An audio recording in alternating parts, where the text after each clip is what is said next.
St. Louis isn't known as a music hub, at least not in a sense that Nashville and LA are. But still, through the decades, the scene here has incubated and launched an impressive amount of talent into the limelight. Eventually, when good food and good music is in the same mixing bowl, their paths are going to cross. But what happens when creative juices of the musical world crosses into the kitchens of your local restaurant? I don't know for sure, but I always wanted to find out. As a chef, I need to stay curious in order to evolve. For me, that means looking beyond a good meal to learn more about who made it and what inspires them to cook. La comida es amor. Every great city has great food.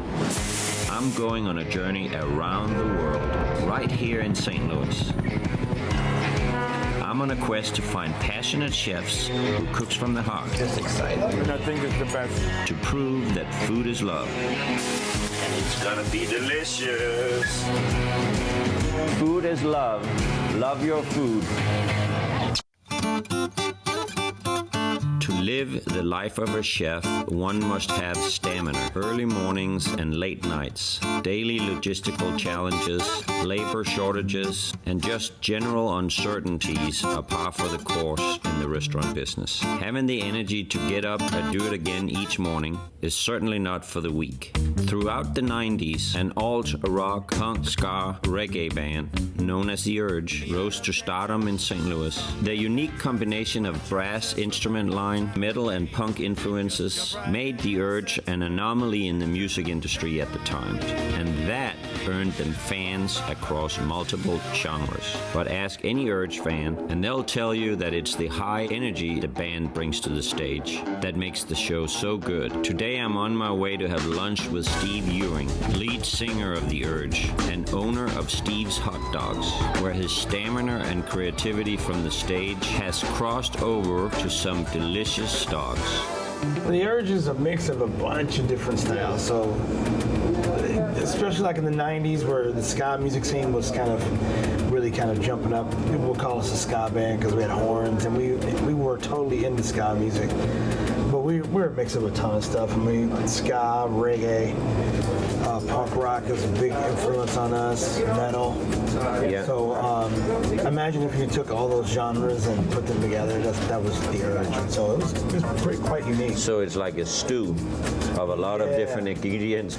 A big music star to a hot dog place. How did that all happen? I wanted to get in the food game at some point in my life, but we were touring a lot as The Urge. We toured for years and years and years. One of my favorite things to do is to eat street food while we're out on the road. Was very interested in it. So when I got off the road for a little while, moved back to St. Louis, I thought a good way to get into the food industry would be like, let me just start a hot dog cart. Let me just see how I do, learn a little bit. And it was almost like a second job because I was also playing a lot at that point. I was playing here locally, probably a couple hundred shows a year. So I got in the game with hot dogs, started doing lunch, and figured I really like this. I could do this during the day, and I could still do music at nighttime. So what started off as a hot dog cart then turned into a brick and mortar. So we got our place, our first place over in a neighborhood called The Hill, like 11 years ago. Okay. And then from there, just kind of. How come you chose the hot dog? Is that do you have a love for hot dogs? Or? I love them. It was one of my go-tos while we were out. So I tried to stay healthy while we were on the road. Yeah. But eating hot dogs? No, I could never pass up a hot dog though at night. Or a guy with a cart at night after a show. If we were, in Chicago or New Orleans or any of those towns, where that's popular. Yeah. I could never pass it up. And of course, there'd be a line of people to get that late night food. So it was like, man, I can do that. I can totally do that. I think it's cool how eating in different cities on the road turned a light on in Steve's head about the food scene back home. Have you ever been to Denmark? I have been to Denmark. You know, we have these little street cars with hot dogs. I don't remember red that. hot dogs. Yeah, I mean, it's funny. I just remembered talking to you right now. Yeah. It's like a night snack. And so all the chefs, they when we're done at the shift in the restaurants, we go out and we meet at the hot dog stand. We're creating these incredible meals during the night. Yep. And then what we crave after work is a beer and a hot dog. Yep. If you had to recommend any of your hot dogs, which one is the #1 seller here? The #1 seller is probably the Gorilla, the mac and cheese hot dog. Probably the #2 seller is the bacon Jamaican, which is my favorite. First one I make is a Gorilla mac and cheese dog. This is probably one of the big sellers in the house right here. Okay. Starts with our bun. Our buns are made from a small bakery in town called Vitale's, which is on the hill. So that's an important part of a hot dog is the bread. It's like the hugest part. Like any sandwich really is about the bread, in my opinion. The bread and the meats, of course. And then we make our mac and cheese fresh all day long. Mac and cheese on that. Yeah. And from there we get a little bit of bacon. It goes on top like that. And we get a little bit of fried onion. It goes on there like that. That is our Gorilla mac and cheese dog. Oh, wow. All right, here. I'll give you half. Yep. And you give me half. Awesome. So what do you drink with a hot dog? Cold soda. Cold soda? Yep. And that's what you have to? Yes. Okay. What's up that drink? Cold soda, I guess. How about a diet? Guess I need a cold soda. I'm trying to do everything the right way. Right. You know, that's part of the experience. All right. Bacon, bacon, Jamaican. It doesn't matter how old you are. There's just something about a hot dog. We use a New York Nathan's. Mm-hmm. We do a low temperature smoke, and then we grill on open flame. So you get the smoke flavor, but you also get that kind of outdoor backyard flame flavor. Yeah. The dog is really good just by itself and the bun. Like I said, the bun's from Vitale, so it's got a good bite to it. It doesn't get all soggy when you put a bunch of toppings in it, so it holds up really nicely. Yeah. Because normally a hot dog bun is really soft bread. Soft, yeah. Yeah, I love it. This one's got a little bite to it, a little chew. Gorilla mac and cheese. People think these simple things are simple. You know, they are, but they're not. Right. The pasta has to be cooked the right way. There's a lot of things that goes into it to make it perfect. You're exactly right. That one there, that's my favorite.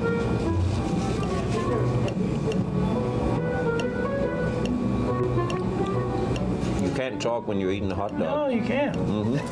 Until now, I hadn't considered it, but after seeing how Steve is using the hot dog as a base to carry so many interesting flavors, I'm sort of kicking myself for ignoring it for so long. The bacon Jamaican or the Gorilla mac and cheese dog both had me scheming on a plan to come back for lunch tomorrow. So now, as I've gotten to know you a little bit, we're going to try to come to one of your shows. So what's the chances we're going to sing together on that? Or you don't invite fat chefs up on the scene? No, you don't have to make any commitment. That was a joke. You gotta just grab the mic. Yeah. No, I'm too shy. That was delicious. Thank you. I'm leaving Steve's inspired with a new respect for the hot dog niche of the food scene here in St. Louis. And even better, I'm leaving with a new friend. I gotta find this picture of the Danish hot dog because you're gonna have a Danish hot dog. I'm gonna have to do a Danish dog. Right? Yeah, or we can call it the Viking. But for now, I'm on my way to meet another St. Louis chef. This one isn't a singer or a musician at all, but his experience in the kitchen found him cooking for some of the biggest names in rock and roll. looking a little bit into your background, I know you probably have some good stories. You've seen a couple of things. A lot of years on the road. Meet Chef Jimmy Voss. Jimmy is the chef here at West End Bar and Grill, or Wee Gab, as it's known by locals. Wee Gab is like a lot of the pubs that riddles the corners of this city. They have a trivia night and a faithful set of regulars that come in like clockwork. And they have a menu of favorites that generations of customers keep coming in for. But probably the most unique thing they have is the former tour chef for the Grateful Dead. How did you even get started in the restaurant business? I think of it all as an accident. A friend of mine, I went to Mercy High School with Chris Byrne, and we were just hanging out, and he said, Jimmy, you should come work at Duff's. And I'm like, Duff's, what's that? I had no idea what it was or who it was, and we walk in the back door, and he had done the work for me and for Karen Duffy. He had got me on Saturday night washing dishes and talked the guy into taking off, and he was happy to take off Saturday night. So I was washing dishes on a Saturday night. Like the third or fourth time I come up from the basement, the dish room was in the basement. The owner, Karen Duffy, runs into me at the soda station and goes, who are you? And I'm like, I'm your dishwasher. She said, well, I didn't know anything about this.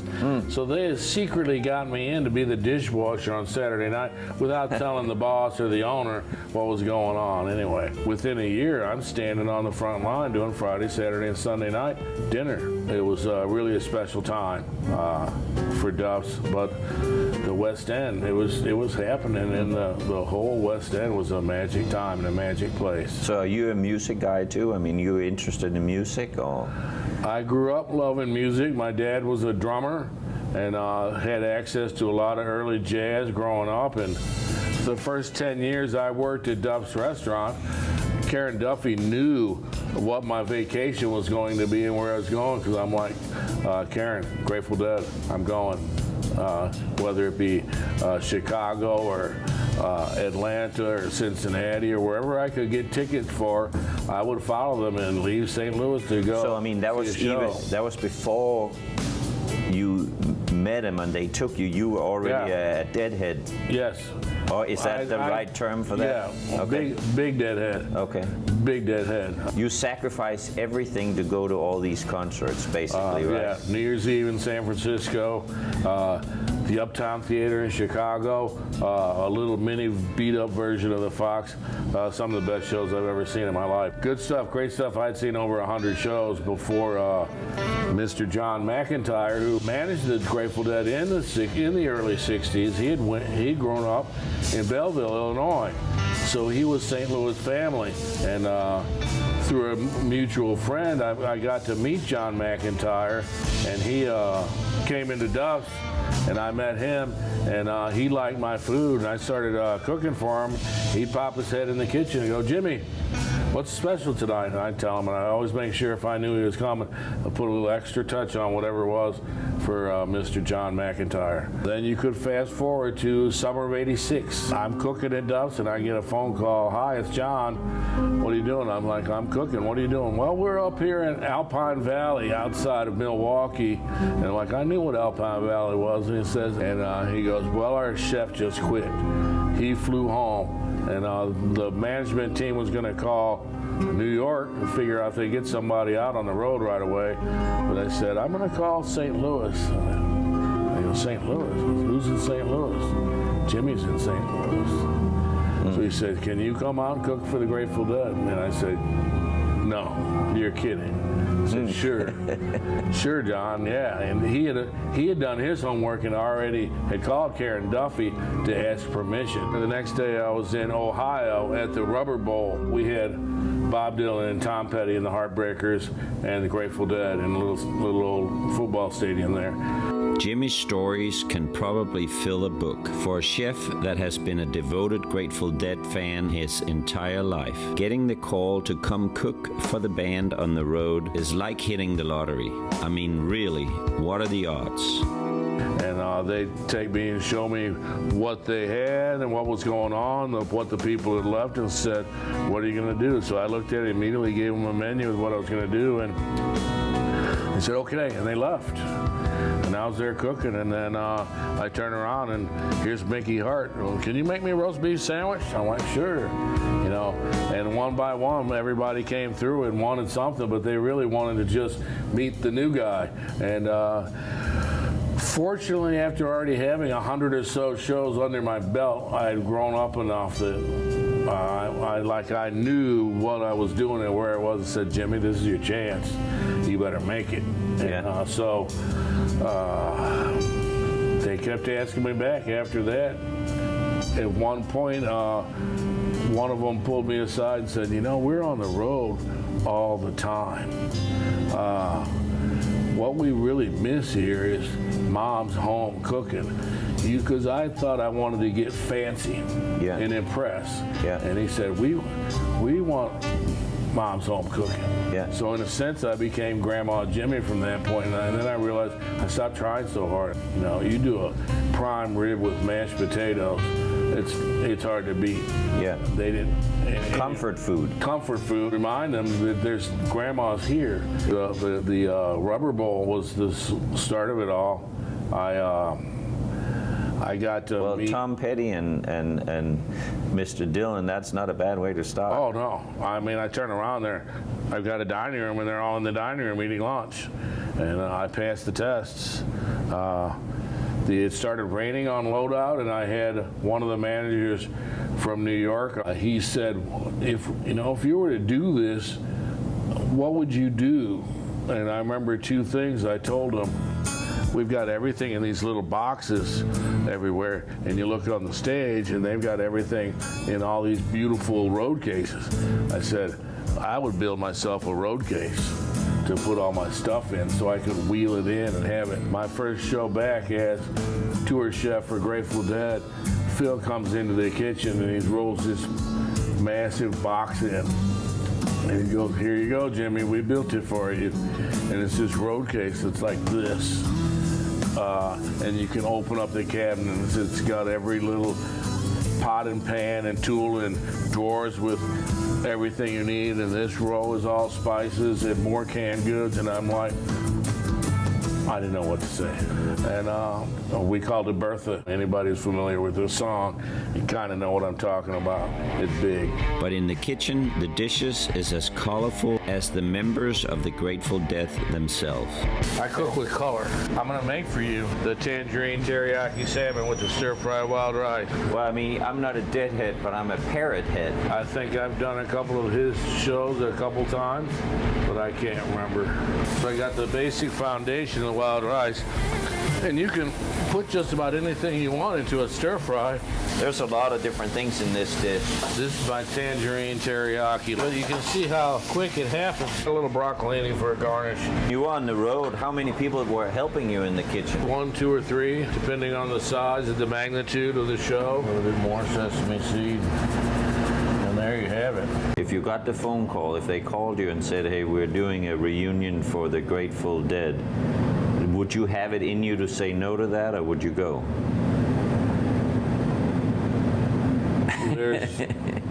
I wouldn't have to think about it. Grateful Dead is my second family. Sorry, William. Yeah. They love salmon. Jimmy may not be on the road with the Dead, but he's never far from a show, because there's yet another element that attracts people to Wee Gap. West End Bar and Grill is connected to this, the Gaslight Theater, which hosts shows in conjunction with dinners at Wee Gap. Come for dinner, stay for the show. This is William Roth, actor and owner of Wee Gap, as well as the adjoining Gaslight Theater. And I've been an actor most of my adult life, and so I was like, well, maybe I could turn this into a theater. Yeah. And I've also been an actor long enough to know that, people go to dinner and they say they're going to come to your show, but they're all the way across town and they're on their third martini and they look at their watch and it's 10 days. They're like, oh, we'll see William's show next weekend. Yeah. So this culture cuisine cocktail idea came up. So I built the theater, talked to my friend Neil Costello and some other high school buddies to start the restaurant, and the rest is history 15 years later. The Gaslight is a throwback to an era gone by, when a part of the West End called the Gaslight Square was known the world around and attracted the who is who of the entertainment and artist world. It pays homage to it, but it's funny, from Boyle and Olive, which is just one stop up, about a block and a half east, from 1950 to 70, it was hopping, man. I mean, it was like the little Greenwich Village strip, and there were coffee houses and performance spaces, and everybody from all over the world would come, and the Smothers Brothers and Barbra Streisand and Noel Coward, and I mean, just amazing who you could find performing. Woody Allen would do comedy sets, and then he'd go to the black clubs on the other side of Del Mar, would stay open till 3. He'd go over there and play his clarinet until 3 in the morning. I mean, there was just an amazing and true St. Louis history. I mean, it all was like 10 years is all it lasted. It just like flamed out.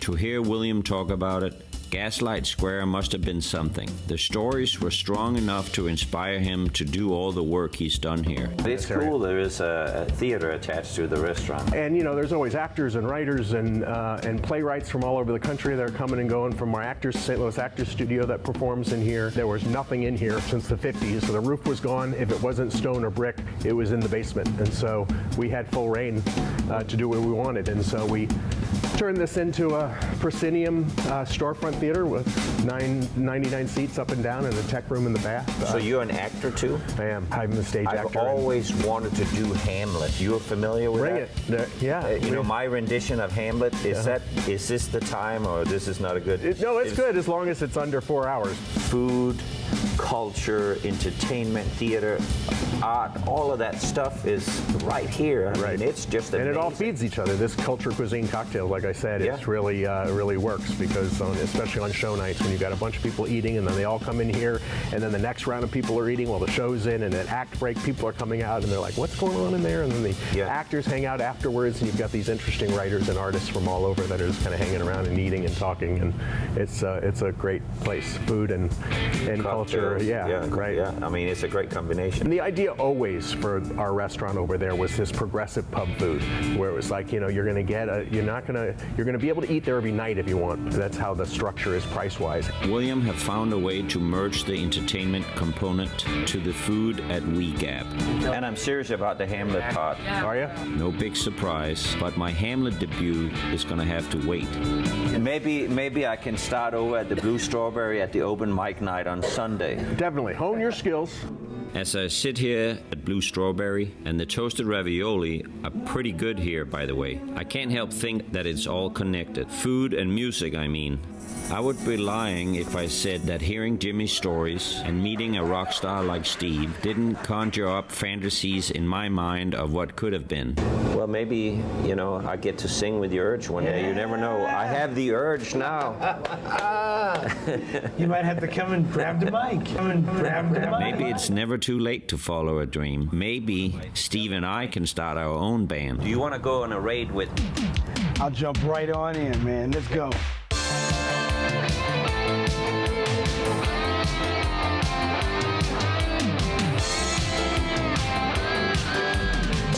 But really, who am I kidding? And judging by William's response to my Hamlet idea, I should probably just stick to the kitchen. There's an interesting parallel in these particular stories. Jimmy's diligence in the restaurant business eventually led him straight to the music he was so passionate about, while Steve's passion for music eventually led him to start the restaurant business he always dreamt of.